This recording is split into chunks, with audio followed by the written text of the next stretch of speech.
Corinth மக்களிடத்திலே பவுல் தன்னுடைய கடிதம் வழியாக பவுல் மீது குற்றச்சாட்டு வைத்த கள்ள அப்போஸ்தலர்கள் அதற்கு எதிராக வைத்த அந்த குற்றச்சாட்டுகளுக்கு பவுல் விளக்கம் அளித்து எழுதியிருக்கிறார் 2 கொரிந்தியர் புத்தகத்திலே.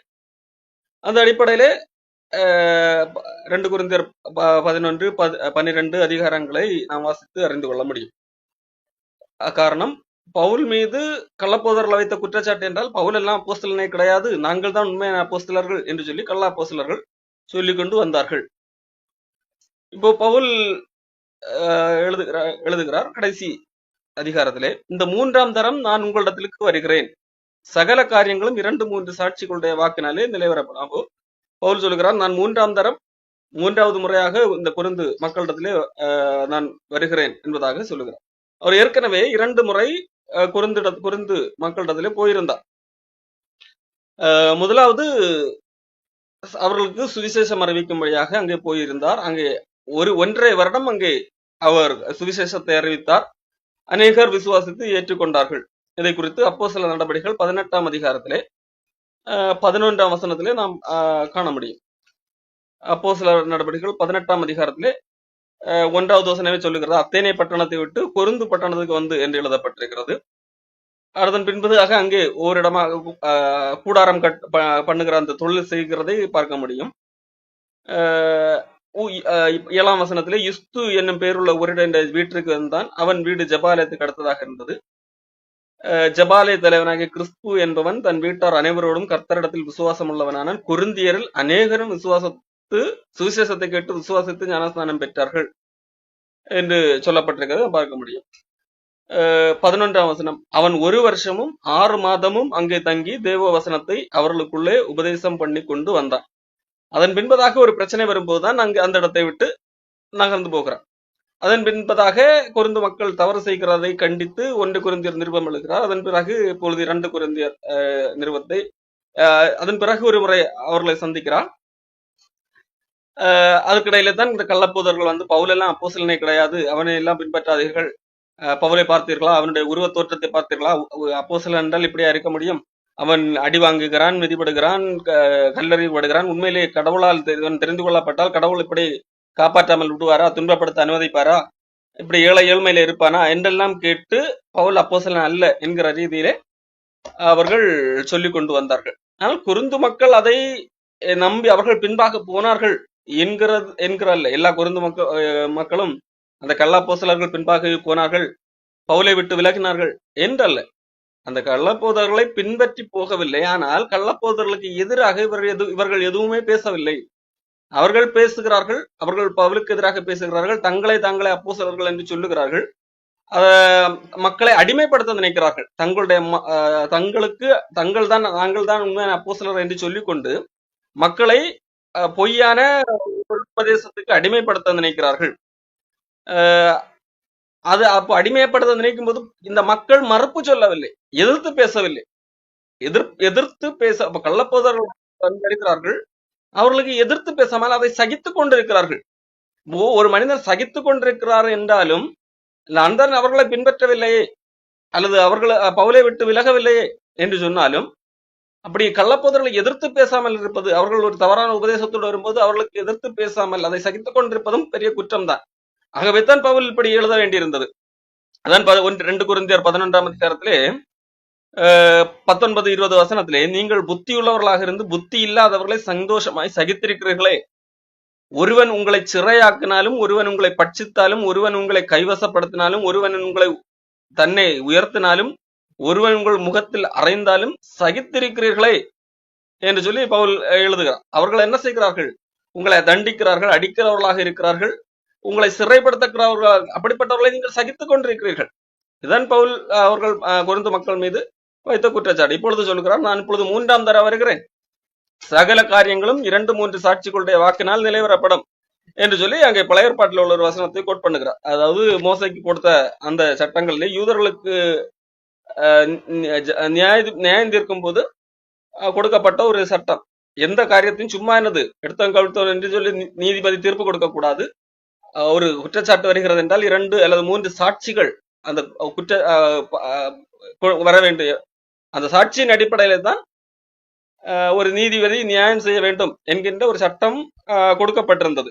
அதுதான் நம்மள பெரும்பாலான எல்லா சட்டமன்றங்களும் அல்லது நீதிமன்றங்களும் அதைத்தான் பின்பற்றுகிறது. ஒரு குற்றச்சாட்டு வருகிறது என்றால் அதற்கு போதுமான சாட்சி இருக்க வேண்டும். அந்த சாட்சி இல்லைவென்றால் பல உண்மையாக நடந்த விஷயம் கூட இதுக்கு இந்த வழக்குக்கு போதுமான சாட்சி இல்லை, ஆதாரம் இல்லை என்று சொல்லி தள்ளப்படும். அப்ப சாட்சி இருக்கிறது என்று சொன்னால் அந்த வழக்கு தீர்ப்பு செய்யப்படும். அப்போ அந்த அடிப்படையிலே இது அன்றைக்கு கொடுத்த அந்த அதை கோட் பண்ணி சொல்லுகிறார். நான் இப்பொழுது என்ன வருகிறேன், 2ஆம் தரம் அல்ல 3ஆம் தரம் உங்களிடத்திலே வருகிறேன். நான் 2ஆம் தரம் உங்களிடத்தில் இருந்தது போல சொன்னது போல இப்பொழுது தூரமாக இருந்தும் உங்கள் இடத்தில் இருக்கிறவனாக நான் மறுபடியும் வந்தால் தப்ப விட மாட்டேன் என்று முன்பு பாவம் செய்தவர்களுக்கும் மற்ற எல்லாருக்கும் முன்னறிவித்து எழுதுகிறேன். இப்போ நான் 2ஆம் தரம் உங்களிடத்துல இருந்த போது நான் சொன்னது போல, அப்பொழுது நான் 2ஆம் தரம் உங்களிடத்துல இருந்து நான் இருந்த போது உங்களிடத்துல ஒரு காரியத்தை சொன்னேன். அது என்ன, நான் உங்களிடத்துல மறுபடியும் வந்தா உங்களை சும்மா விட மாட்டேன், நான் என்ன செய்வேன், தண்டிப்பேன் என்று சொல்லி சொன்னேன். அதை நான் இப்பொழுது 3ஆம் தரம் வந்தால் கண்டிப்பாக செய்வேன். பாவம் செய்தவர்களை தப்ப விட மாட்டேன். அதாவது பாவம் செய்தவர்களை என்னது, நான் சும்மா எல்லாம் எடுக்க மாட்டேன் என்கிறது தான் பவுலுடைய பேச்சு. பாவம் செய்தவர்களை நீங்கள் சகித்துக் கொண்டிருக்கலாம், பரவாயில்ல அட்ஜஸ்ட், நான் என்னது பார்த்து கொண்டு சும்மா இருக்க மாட்டேன், தப்ப விட மாட்டேன், அவர்களை தண்டிப்பேன் என்பதாக சொல்லுகிறான். இதுதான் என்னது நான் 3ஆம் தரம் வரும்போது செய்யக்கூடிய ஒரு காரியம். அதாவது ஒரு நீதிபதி எப்படி 2-3 சாட்சிகள்னாலே ஒரு குற்றத்தை உறுதிப்படுத்தி அதன் தீர்ப்பு வழங்குவாரோ, அதே போல நான் 3ஆம் தரம் வரும்போது நான் என்ன செய்வேன், சும்மா விட மாட்டேன். ஏற்கனவே 2 முறை வந்து விட்டேன், இப்போ 3ஆம் தரம் இது 30 வரும்போது பாவம் செய்தவர்கள் ஒருத்தரையும் நான் தப்ப விட மாட்டேன், தண்டிப்பேன்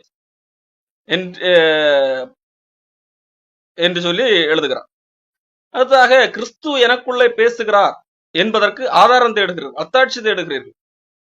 இது எதன் மூலமாக, கள்ளப்பூதர்கள் கொடுத்த உபதேசம். பவுல் கடவுளுடைய வார்த்தை பேசுகிறவர் அல்ல, அவர் அப்போஸ்தலர் அல்ல, நாங்கள் தான் அப்போஸ்தலர் என்று சொன்னார்கள் அல்லவா? அந்த அடிப்படையில் தான் அவர்களை பின்பற்றி அந்த கள்ளப்போதர்களும் அவர்களை பின்பற்றுகிறவர்களும் பவுல் எல்லாம் அப்போஸ்தலர் கிடையாது, அவரிடத்துல கடவுள் தான் பேசுறாரா, என்ன ஆதாரம் இருக்கிறது, பவுல் பேசுவது தான் உண்மையான உபதேசமா, அதற்கு என்ன ஆதாரம் என்பதாக சொல்லப்பட்டது. அந்த அடிப்படையில் தான் பவுல் என்னது பலவீனர் என்கிற ஒரு குற்றச்சாட்டு. அவர் பாருங்கள், தோற்றத்திலே பலவீனர், அவனுடைய பேச்சு பாருங்கள், அவன் கடிதம் எழுதும் போது நல்லா தான் எழுதுகிறான், அவன் நிருபம் பார யோசனை உள்ளதுதான், ஆனால் சரீரத்தின் தோற்றமோ பலவீனம், பேச்சோ அற்பமானது என்பதாக சொன்னார்கள் அல்லவா? அவோ நான் கடவுளுடைய ஊழியக்காரன் அல்லது கிறிஸ்து என்னோடு கூட பேசுகிறார், கிறிஸ்து சொன்னதைத்தான் நான் பேசுகிறேன் என்பதற்கு நீங்கள் அத்தாட்சி தேடுகிறீர்கள், ஆதாரம் தேடுகிறீர்கள். அவர் உங்களிடமாய் பலவீனர் அல்ல, உங்களிடத்தில் வல்லவராக இருக்கிறார். ஏனென்றால் அவர் பலவீனராக சிலுவையில் அறையப்பட்டிருந்தும் தேவனுடைய வல்லமையினால் பிழைத்திருக்கிறார். அப்படி நாங்களும் அவருக்குள் பலவீனராக இருந்தும் உங்களிடமாய் விளங்கிய தேவனுடைய வல்லமையினாலே அவரோட கூட பிழைத்திருப்போம் என்பதாக சொல்லுகிறார். அப்போ எந்த அடிப்படையிலே பவுலிடத்து கடவுள் தான் பேசுகிறார், கிறிஸ்து பேசுகிறார் என்பதை அத்தாட்சி தேடினார்கள்.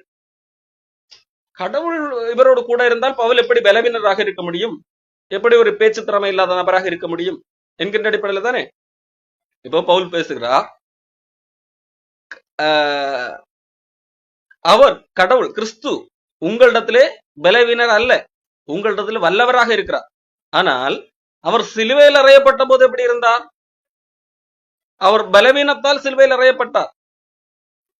சிலுவையில் அறையப்பட்ட போது எப்படி எல்லாரும் சொல்லுகிறார்கள், நீ தேவனுடைய குமாரனானால் நீ என்னது இறங்கி வா என்றெல்லாம் சொல்லுகிறார்கள். அப்பொழுது இறங்கி வந்தாரா, தன்னுடைய வல்லமையை காட்டினாரா, நான் பலசாலி என்று சொல்லி நிரூபித்தாரா இறங்கி வந்து? இல்லை, அவர் பலவீனத்தால் சிலுவையில் அறையப்பட்டிருந்தார். அதற்காக இயேசு கிறிஸ்து உண்மையிலே பலவீனரா? இல்லை. அப்போ அவர் மனிதர்களுடைய பலவீனங்கள் நிமித்தம், மனிதர்களுடைய பாவங்கள் நிமித்தம் அவர் பலவீனப்பட்டவராக சிலுவையில் அறையப்பட்டவராக காணப்படுகிறார். அவர் பலவீனத்தால் சிலுவையில் அறையப்பட்டிருந்தும் தேவனுடைய வல்லமையினால் பிழைத்திருக்கிறார். அதன் பிறகு என்ன பண்ணினார், தேவனுடைய வல்லமையினால் உயிர்த்தெழுந்தால் பிழைத்திருக்கிறார், இன்றைக்கும் பிழைத்திருக்கிறார். அப்படி அதை போலத்தான் நாங்களும் எங்களை பலவீனர் என்று சொல்லுகிறார்கள் அல்லவா? ஆகவே இவர்கள் பலவீனமான மனிதர்கள், இவர்கள் எப்படி அப்போஸ்தலர்களாக இருக்க முடியும், இவர்களோடு கடவுள் எப்படி பேசுவார் என்று சொல்லுகிறீர்கள் அல்லவா? இயேசு கிறிஸ்து எப்படி பலவீனராக இருந்தாரோ அதை போலதான் நாங்களும். அப்படி நாங்களும் அவருக்குள்ளாக பலவீனராக இருந்தும், நாங்கள் கிறிஸ்துவுக்குள்ளாகத்தான் இருக்கிறோம். ஆனால் உடல் அளவிலே, மனித பேச்சளவிலே உங்களுடைய பார்வை நீங்கள் தீர்க்கிற தீர்ப்பின் அடிப்படையில், அதாவது தோற்றத்தின் அடிப்படையில் தீர்ப்படைகிறீர்கள் அல்லவா?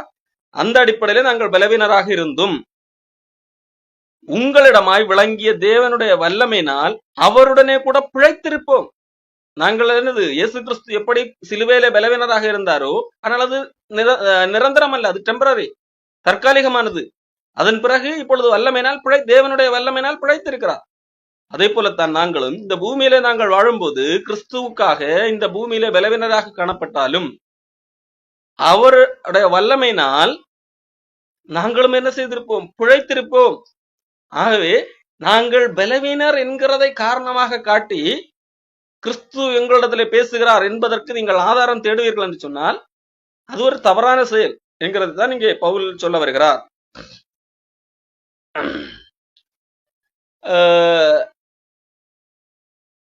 நீங்கள் விசுவாசம் உள்ளவர்களோ என்று உங்களை நீங்களே சோதித்து அறியுங்கள் என்று சொல்லுங்க.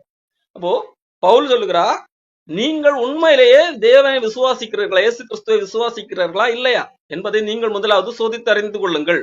காரணம், உண்மையிலேயே நீங்கள் விசுவாசித்து இயேசு கிறிஸ்துவை விசுவாசித்து ஏற்றுக்கொண்டிருந்தால் எங்களையும் அப்போஸ்தலர்கள் என்று சொல்லி ஏற்றுக்கொண்டிருக்க வேண்டும்.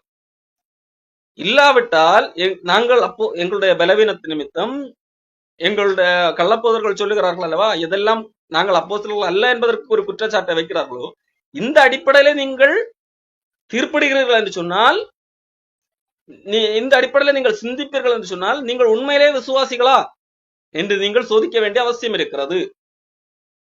காரணம், உண்மையிலே இயேசு கிறிஸ்துவை விசுவாசித்து ஏற்றுக்கொள்ளுகிற ஒரு மனிதன் இந்த அடிப்படையிலே எங்களை அப்போஸ்தலர் அல்ல என்று சொல்ல முடியாது. ஆகவே தான் பவுல் அப்போஸ்தலனை நீங்க கிறிஸ்து அப்போஸ்தலர்கள் பேசியது கடவுளுடைய வார்த்தையா என்று சொல்லி ஒரு கேள்வி வருகிறது என்று சொன்னால், நீங்கள் உண்மையிலேயே விசுவாசித்திருக்கிறீர்களா, நீங்கள் ரட்சிக்கப்பட்டிருக்கிறீர்களா என்கின்ற கேள்வி எழுப்பப்பட வேண்டியது அவசியம். அப்போ இன்றைக்கு பலர் என்ன செய்கிறார்கள், தங்கள் ஏதோ ஒரு காரியத்தை பின்பற்றி கொண்டு அதற்கு சாதகமாக வேதாகமத்திலே உள்ள அப்போஸ்தலர்கள் எழுதின காரியங்கள் ஒத்து வராதபடியினால் அந்த அப்போஸ்தலர்கள் பேசினது தவறு என்று சொல்லக்கூடிய நிலைமைக்கு இன்றைக்கு வந்து விட்டார்கள் பல போதர்கள். உதாரணத்திற்கு சாம்பி செல்லதுரை போன்றவர்கள், அவர்களுடைய இடங்களில் இருக்கிறவர்கள் எல்லாம் என்ன சொல்ல, அவரை பின்பற்றுகிறவர்கள் எல்லாம் பவுல் அப்போஸ்தலனுக்கு அந்த அளவிற்கு புத்தி கிடையாது என்கின்ற அளவிற்கு எல்லாம் பேச ஆரம்பித்தார்கள். அதை குறித்து வீடியோ கூட போட்டிருக்கேன். அப்போ அப்போஸ்தலர்கள் பேசின உபதேசத்தின் அடிப்படையிலே அவர்களை குறை சொல்லுகிறார்கள், அவர்களுக்கு அந்த அளவுக்கு புத்தி இல்லை, அவர்கள் பலவீனர் என்றெல்லாம் சொல்லுகிறார்கள். அவர்கள் உண்மையிலே விசுவாசிகளா அல்லது ரட்சிக்கப்பட்டவர்களா என்று சோதிக்கப்பட வேண்டியது அவசியம். நீங்களே உங்களை சோதித்து பாருங்கள் என்று சொல்லி பவுல் இங்கே எழுதுங்க. உங்களை நீங்கள் பரீட்சித்து பாருங்கள், நீங்கள் உங்களை பரீட்சித்து பார்க்க வேண்டும். நீங்கள் உண்மையிலே கிறிஸ்தவர்களா என்று சொல்லி பரீட்சித்து பார்க்க வேண்டும் என்று சொல்லி சொல்லுகிறார். இயேசு கிறிஸ்து உங்களுக்குள்ள இருக்கிறாரா என்று உங்களை நீங்களே அறியீர்களா? நீங்கள் பரீட்சைக்கு நில்லாதவர்களா இருந்தால் அறியீர்கள். அப்போ இயேசு கிறிஸ்து உங்களுக்குள்ளாக இருக்கிறார் அல்லது இல்லை என்கிறத எப்படி அறிய முடியும்? நீங்கள் பரீட்சை பார்த்தால் மட்டுமே அறிய முடியும். நீங்கள் பரீட்சைக்கு நில்லாதவர்களாக இருந்தால் அறிய மாட்டீர்கள். இப்போ இயேசு கிறிஸ்து உங்களோடு கூட இருக்கிறார் என்று சொன்னால் நானும் அப்போஸ்தலன் என்பதை நீங்கள் ஏற்றுக்கொள்வீர்கள். இயேசு கிறிஸ்து உங்களுக்குள்ள இல்லை என்று சொன்னால் நான் அப்போஸ்தலன் என்பதை நீங்கள் ஏற்றுக்கொள்ள மாட்டீர்கள். அந்த கள்ளப்போதர்கள் சொல்லுகிற அந்த அடிப்படையிலே தான் நீங்கள் தீர்ப்பிடுவீர்கள் என்கிறதான் இங்கே பவுல் சொல்ல வருகிற காரியம். இப்போ இந்த கொரிந்து மக்கள் உண்மையிலேயே விசுவாசிக்காதவர்களா ரட்சிக்கப்படாதவர்களா என்று கேட்டால் இல்லை, கொரிந்து மக்கள் ரட்சிக்கப்பட்டவர்கள் தான் பெரும்பாலும். ஆனால் அவர்கள் செய்த தவறு என்னவென்றால், அந்த கள்ளப்போதர்கள் வரும்போது அதை அங்கீகரித்து பவுலை துரத்தவில்லை, மாறாக அதை சகித்துக் கொண்டிருக்கிறார்கள். அந்த சகித்துக் கொண்டிருக்கிற, அதாவது அதை தட்டி கேட்காமல் இருக்கிறார்கள். ஆகவே தான் பவுல் இதை எழுதுகிறார். தட்டி கேட்காமல் இருக்கிற காரணத்தினால்தான் அந்த கள்ளப்போதர்கள் வைத்த குற்றச்சாட்டை இந்த கொரிந்தியர்களே அதை போலத்தான் சிந்திக்கிறார்கள் என்கின்ற அடிப்படையில பவுல் அவர்களுக்கு மறுமொழியாக எழுதுகிறார்.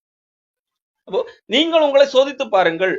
அப்போ நீங்கள் சோதித்து பார்த்தால் அது நீங்கள் பரீட்சைக்கு நிற்க வேண்டும். பரீட்சைக்கு நிற்க என்ன? பவுல் மீது எதெல்லாம் குற்றச்சாட்டு வைக்கிறார்களோ, பவுல் பலவினர், அவர் துன்பப்பட்டுக் கொண்டிருக்கிறான், அவன் ஆகவே அவன் கிறிஸ்தவன் அல்ல, கிறிஸ்தவனாக இருக்க வாய்ப்பில்லை என்கிறதான. அப்போ இதை போன்ற பரீட்சைக்கு வழியாக நீங்களும் கடந்து போக வேண்டும். அப்பொழுதுதான் நீங்கள் உங்களுடைய விசுவாசம் உண்மையா போலியா என்பது உங்களுக்கு விளங்கும். உங்களுக்குள்ளே கிறிஸ்து இருக்கிறாரா என்பது தெரியும். நீங்கள் பரீட்சைக்கு நில்லாதவர்கள் என்றால் நீங்கள் என்ன செய்திருப்பீர்கள்? நீங்கள் நம்பிக்கொண்டிருக்க வாய்ப்பு உண்டு. நாங்கள் கிறிஸ்தவர்கள் தான் என்று சொல்லி நீங்கள் நம்பிக்கொண்டிருப்பீர்கள். உண்மையிலே கிறிஸ்தவ இருக்கிறாரா இல்லையா அது தெரியாமலே போய்விடும். ஆகவேத்தான் பேதுரு எழுதுகிறார் 1 பேதுரு 1ஆம் அதிகாரத்திலே, பொன் அழிந்து போகக்கூடிய பொன் அக்கினினாலே சோதிக்கப்படும். 1 பேதுரு 1:7. அதை பார்க்கலும் விலையேற பெற்றதா இருக்கிற உங்கள் விசுவாசம் சோதிக்கப்பட்டு இயேசு கிறிஸ்து வெளிப்படும் போது உங்களுக்கு புகழ்ச்சியும் கனமும் மகிமையும் உண்டாக காணப்படும். ஒரு சுத்த பொன் அது அக்கினி நிலை சோதிக்கப்பட்டு அது ஒரிஜினலா இல்லையான்னு சொல்லி சோதிக்கப்படும். அதை பார்க்கலும் விலையேற பெற்றது விசுவாசம். அப்ப அந்த விசுவாசம் உண்மையா போலியா என்பது சோதிக்கப்படும். அப்படி சோதிக்கப்படுவதற்கு பேர் பரீட்சை அல்லது சோதனை, டெஸ்ட். அந்த சோதனையிலே பரீட்சிக்கப்படும் போதுதான் இருக்கிறது உண்மை விசுவாசம் அல்லது போலி விசுவாசம் என்பது வெளிப்படும். அப்படி வெளிப்படும் போது, உண்மையான விசுவாசம் என்று சொல்லி வெளிப்படும் போது, இயேசு கிறிஸ்து வெளிப்படும் போது உங்களுக்கு புகழ்ச்சியும் கனமும் மகிமை உண்டாக காணப்படும் என்பதாக இங்கே பேதுரு சொல்லுகிறார். அதற்கு முந்தைய வசனத்துல என்ன சொல்லுகிறார்? மாசற்றுக்கும் வாடாத சுதந்திரத்துக்கு எதுவான ஜீவன் உள்ள நம்பிக்கை உண்டாயிருக்கும்படி தமது மிகுந்த இரக்கத்தின்படி நம்மை ரட்சித்தார். அது எப்பொழுது நமக்கு உண்டாயிருக்கிறது? பரலோகத்திலே வைக்கப்பட்டிருக்கிறது அந்த சுதந்திரம். இதிலே நீங்கள் மகிழ்ச்சியாக இருந்தாலும் சந்தோஷப்பட்டு கொண்டிருந்தாலும் துன்பப்பட வேண்டியது அவசியம் என்று சொல்லி இங்கே பேதுரு எழுதுகிறார். துன்பப்பட வேண்டியது அவசியமானதால் இப்பொழுது கொஞ்ச காலம் பலவிதமான சோதனைகளில் துக்கப்படுகிறீர்கள். இந்த சோதனை என்று சொல்லி வரும்போது துன்பப்படுதல் துக்கப்படுதல் என்கிறதுக்கு தான் இங்க பேதுரு எழுதுகிறார். எழுதிவிட்டு சொல்லுகிறார், எப்படி பொன் சோதிக்கப்படுகிறதோ அதே போல உங்கள் விசுவாசம் சோதிக்கப்படும் என்பதாக சொல்லுகிறார். இப்போ ஒரு ப்ராப்ளம் அல்லது பிரச்சனை அல்லது சோதனை, உபத்திரவம், இந்த சூழ்நிலையிலே நாம் கடந்து போகும்போது அது நம்மிடத்துல இருக்கிறது விசுவாசமா, நாம் எதற்காக கடவுளை பின்பற்றுகிறோம் என்கின்றது, நம்முடைய விசுவாசம் எந்த அடிப்படையிலாக இருக்கிறது, கடவுளை எதற்காக பின்பற்றுகிறோம், எந்த விசுவாசத்தின் எந்த அடிப்படையில் அவரை விசுவாசிக்கிறோம் என்கிறதெல்லாம் வெளிப்படும். ஆகவே சோதிக்கப்பட வேண்டியது அவசியமாக இருக்கிறது என்று சொல்லி பேதுரு. அதே போலதான் இங்கே பேதுரு எழுதுகிறார், நீங்கள் பரீட்சைக்கு நிற்க வேண்டும். அப்போ பரீட்சைக்கு நிற்கிறது என்று சொன்னால் அது பலவீனர் ஆகிறது தான். அப்போ அதை நீங்கள் என்ன எப்படி ஒரு குற்றமாக தீர்க்கக்கூடாது. நான் பலவீனனாக இருக்கிறேன் என்கிறதை அது குற்றமாக தீர்க்கக்கூடாது. என்னை போல நீங்களும் பலவீனனாகும் போதும் உங்களுக்கு இதே விசுவாசம் இருக்கிறதா என்கின்ற அடிப்படையிலே சோதித்து பார்க்கும் போதுதான் நீங்கள் உண்மையிலே கிறிஸ்தவர்களா இது போலி கிறிஸ்தவர்களா என்பது வெளிப்படும். பரீட்சைக்கு நின்றால் மட்டுமே கிறிஸ்து உங்களிடத்துல இருக்கிறாரா இல்லையா என்று வெளிப்படும். பரீட்சைக்கு நில்லாதவர்களாக இருந்தால் தெரியாது என்பதாக இங்கே பவுல் சொல்லுகிறார். நாங்களோ பரீட்சைக்கு நில்லாதவர்கள் அல்ல, அதை அறிவீர்கள், நீங்களே அறிவீர்கள். நாங்கள் பரீட்சையில் நிற்கிறோம். என்ன, நாங்கள் இவ்வளவு, அதை ஏற்கனவே பலமுறை பவுல் இந்த புத்தகத்திலே பட்டியலிடுகிறார். நான் இந்த இவ்வளவு கஷ்டங்கள் பட்டிருக்கிறேன், கல்லறியுண்டேன், 39 முறையாக 5 முறை அடிபட்டேன், கப்பர் சேதம் இதுல இருந்தேன், நிர்வாணமாக இருந்தேன், பசியில் இருந்தேன், இப்படி பல்வேறு காரியங்களை பவுல் பட்டியல் எடுக்கிறார். அப்போ இது எல்லாமே என்னது? பரீட்சை. நாங்களோ பரீட்சைக்கு நின்றோம், நாங்கள் பரீட்சைக்கு நில்லாதவர்கள் அல்ல. அப்போ இந்த பரீட்சைக்கு நிற்கிற இந்த காரியத்தை கள்ள அப்போஸ்தலர்கள் எப்படி சொல்லுகிறார்கள்? இவர்கள் பாருங்களேன், பலவீனர்கள், கடவுள் உண்மையிலே அவர்களோடு கூட இருந்தால் இந்த சூழ்நிலை அவர்களுக்கு வருமா என்று சொல்லுகிறார்கள். இன்றைக்கு மக்கள் இந்த அடிப்படையில தான் தீர்ப்பு செய்கிறார்கள். கள்ளப்போதர்களை பின்பற்றுகிறவர்களும் உண்மையிலேயே தேவனுடைய வார்த்தையை சொல்லுகிறவர்களை பார்த்து எந்த அடிப்படையில் தான், உண்மையிலே உங்களிடத்திலே கடவுள் இருந்தால் அவர்களிடத்திலே போகிறதை காட்டிலும் உங்களிடத்தில் அதிக கூட்டம் வந்திருக்குமே, நீங்கள் எத்தனை பேர் உங்களை ஆடியன்ஸாக இருக்கிறார்கள், இப்படித்தான் கேள்வி கேட்பார்கள். உலக அடிப்படையிலே தீர்க்கிறது. எப்படி இந்த கள்ளப்போதர்களை பின்பற்றி கள்ளப்போஸ்தலர்கள் கொரிந்தியர்களிடத்திலே எப்படி பேசினார்களோ, பவுலை எப்படி தீர்ப்பிட வேண்டும் என்று சொல்லி மனதுக்குள்ளாக புகுத்த நினைத்தார்களோ, அந்த அடிப்படையில் தான் இன்றைக்கு கள்ளப்போதர்களை அல்லது கள்ளப்போஸ்தலர்களை பின்பற்றுகிறவர்களும் காணப்படுகிறார்கள். அப்போ பரீட்சைக்கு பவுல் சொல்லுகிறார், பரீட்சைக்கு நிற்கிறதன் அடிப்படையிலே தான் நீங்கள் உண்மையிலே உள்ள விசுவாசம் உள்ளவர்களா இல்லையா என்று தெரியும். ஆனால் நீங்க என்ன சொல்லுகிறீர்கள்? பரீட்சைக்கு நிற்கிற எங்களை பார்த்து பரீட்சையிலே போய் கொண்டிருக்கிறார்கள், அதாவது துன்பம் அனுபவித்துக் கொண்டிருக்கிறவர்கள். இவர்கள் எல்லாம் கிறிஸ்துவோடு இருக்க முடியாது. அப்படி இருந்தால் இப்படி தண்டனை அனுபவிப்பார்கள். எப்படி இந்த சோதனையில இருக்க முடியும்? கடவுளை பின்பற்றுகிறவர்களை கடவுள் சோதனையிலிருந்து காப்பாற்றுவார் அல்லவா? அவர்களுக்கு ஆண்டவர் பெரிய அளவில் உயர்த்தி வைப்பார் அல்லவா? அவர்கள் அழகாக பேசுவார்கள் அல்லவா?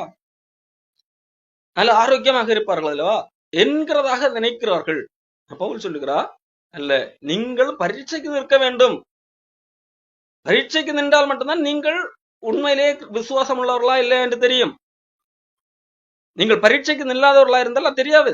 ஆனால் நாங்கள் பரீட்சைக்கு நில்லாதவர்கள் அல்ல, பரீட்சைக்கு நிற்கிறவர்கள். இது நீங்களே தெரியும். மேலும் நாங்கள் உங்களுக்காக ஒரு ஜெபம் பண்ணுகிறோம். எப்பொழுதும் ஜெபிக்கிற ஒரு ஜெபம் என்ன? ஒரு பொல்லாங்கும் செய்யாதிருக்கும்படியாக தேவனை நோக்கி விண்ணப்பம் பண்ணுகிறேன். ஏன்? அந்த கள்ளப்போதவர்களுடைய வஞ்சக வழியில நீங்கள் விழக்கூடாது, அவர்களை பின்பற்றி நீங்களும் பொல்லாங்கான வழியிலே பயணிக்க கூடாது என்கிறதுதான் எங்களுடைய ஜெபமாக இருக்கிறது.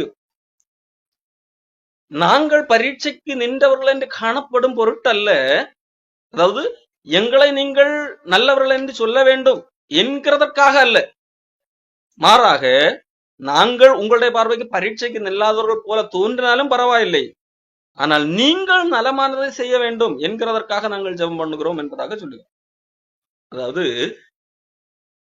நீங்கள் எங்களை தவறாக நினைக்கிறீர்கள், அந்த எண்ணம் உங்களிடத்திலிருந்து மாற்றப்பட வேண்டும் என்கிறதற்காக நாங்கள் ஜெபம், அதற்காக அல்ல நாங்கள் ஜெபம் பண்ணுவது. நீங்கள் நல்லவர்களாக நல்லதையே செய்ய வேண்டும் என்கிறதற்காக நாங்கள் ஜெபம் பண்ணுகிறோம். நீங்கள் நல்லதையே செய்கிறவர்களாக இருந்தால் இயல்பாகவே நாங்கள் செய்கிறதையும் ஏற்றுக்கொண்டு ஆக வேண்டும். அப்போ எங்கள் மீது ஒரு தப்பான அபிப்பிராயம், அதாவது உண்மையிலே சுவிசேஷத்தை பிரசங்கிக்கிற இந்த அப்போஸ்தலர்கள் மீது தப்பான அபிப்பிராயம் வருகிறது என்று சொன்னால், நீங்கள் உண்மையிலே பொல்லாங்கு வழியிலே நடந்து கொண்டிருக்கிறீர்கள் என்ற அர்த்தம். நீங்கள் நலமானதை செய்யவில்லை என்ற அர்த்தம். ஆகவே எங்களை நாங்கள் யோக்கியர்கள் என்று நீங்கள் நம்ப வைக்க வேண்டும் என்கிறது அல்ல நோக்கம். நீங்கள் உண்மையிலே பொல்லாங்கான வழியில நடந்து கொண்டிருக்கிறீர்கள், நீங்கள் நலமானதை செய்ய வேண்டும், அதற்காகத்தான் நாங்கள் ஜெபம் பண்ணுகிறோம். நீங்கள் நலமானதை செய்ய எப்படி தெரியும்? நீங்கள் நலமான வழியிலே போகிறீர்களா பொல்லாத வழியிலே போகிறீர்களா என்று சொல்லி நீங்கள் எந்த அடிப்படையிலே தீர்ப்பு செய்கிறீர்கள் என்கிறத வைத்து தெரியும். யார் தேவனுடைய ஊழியக்காரன், யார் உண்மையிலே அப்போஸ்தலன் என்கிறதை, அல்லது யார் கள்ள அப்போஸ்தலன் என்பதை எந்த அடிப்படையில நீங்கள் தீர்ப்பு செய்கிறீர்கள் என்ற அடிப்படையிலே தான் நீங்கள் சரியான பாதையில போகிறீர்களா அல்லது பொல்லாத வழியிலே போகிறீர்களா என்பது கண்டுபிடிக்க முடியும். நீங்கள் எங்களை தோற்றத்தின் அடிப்படையில தீர்ப்பு செய்து நாங்கள் எல்லாம் அப்போஸ்தலர்கள் அல்ல என்று நீங்கள் தீர்மானிப்பீர்கள் என்றால் நீங்கள் பொல்லாத வழியிலே பயணிக்கிறீர்கள் என்று அர்த்தம். இல்லை, வேதாகமத்தின் அடிப்படையிலே நீங்கள் கேட்ட சுவிசேஷத்தின் அடிப்படையில நாங்கள் போதிக்கிறது, நாங்கள் எங்களுடைய வாழ்க்கை நடைமுறை சரியாக இருக்கிறது என்று சொன்னால் நீங்கள் சரியான நலமான வழியிலே பயணிக்கிறீர்கள் என்று அர்த்தம். இதுதான் எடுத்துக்காட்டு. ஆகவேதான் பவுல் சொல்லுகிறார், எங்களை நீங்கள் நம்ப வேண்டும் என்கிறதல்ல நோக்கம், ஆனால் அது நீங்கள் நலமான வழியிலே பயணிக்க வேண்டும் என்கிறதான் என்னுடைய, அதற்காக தான் ஜெபம். ஆனால் நீங்கள் நலமான வழியிலே பயணிக்கிறீர்களா பொல்லாத வழியில பயணிக்கிறீர்கள் என்கிறது எப்படி எங்களுக்கு தெரிகிறது? நீங்கள் எந்த அடிப்படையிலே தீர்ப்பு செய்கிறீர்கள், எந்த அடிப்படையில நல்ல போதவர்கள் கள்ள போதவர்கள் என்பதை கண்டுபிடிக்கிறீர்கள் என்கிறத வைத்துதான் தெரியும். ஆகவே சத்தியத்திற்கு விரோதமாக நாங்கள் ஒன்றும் செய்யக்கூடாமல் சத்தியத்திற்கு அனுகூலமாகவே நாங்கள் செய்யக்கூடும்.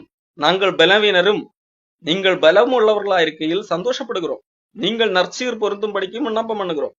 அதனால் இடித்து போடவல்ல ஊன்ற கட்டவே கர்த்தர் எனக்கு கொடுத்த அதிகாரத்தின்படி நான் உங்களிடத்தில் வந்திருக்கும் போது கண்டிதம் பண்ணாதபடிக்கு நான் தூரமாக இருக்கும் போது இவைகளை எழுதுகிறேன் என்பதாக சொல்லுகிறார். நான் பக்கத்திலே வரும்போது நேரடியாக ஃபேஸ் டு ஃபேஸ் பார்க்கும்போது உங்களை என்னது கண்டிக்க கூடாது என்று நான் விரும்புகிறேன். உங்களை என்னது எதிர்த்து நான் செயல்படக்கூடாது, இப்படி காட்டமாக பேசக்கூடாது என்பதற்காக விரும்புகிறேன். ஆகவே தான் தூரமாக இருக்கும்போது கடிதத்தின் வழியாக கண்டிக்கிறேன். அப்போ என்னது, நேர்ல வரும்போது நீங்கள் அதை அந்த கண்டுதத்தை எல்லாம் பயன்படுத்தி திருத்தி கொண்டால் நேர்ல வரும்போது எப்படி இருக்கும்? ஒரு அங்கே ஒரு நல்ல ஒரு ஃபேஸ் டு ஃபேஸ் பார்க்கும்போது ஒரு இனிமையான இது சந்திப்பாக இருக்கும். ஆனால் ஆகவே தான் நான் கடிதத்தின் வழியாக உங்களிடத்திலே கண்டிக்கிறேன். அப்போ கண்டிக்க வேண்டியதை கடிதத்தின் வழியாகவே கண்டித்தால் நேர்ல பார்க்கும்போது எப்படி பேசலாம்? இனிமையான இதை பேசலாம். கண்டிக்க வேண்டிய கோபமாக பேச வேண்டிய சூழ்நிலை வராது. கடைசியாக உங்களுக்கு ஒரு காரியம் எழுதுகிறேன்.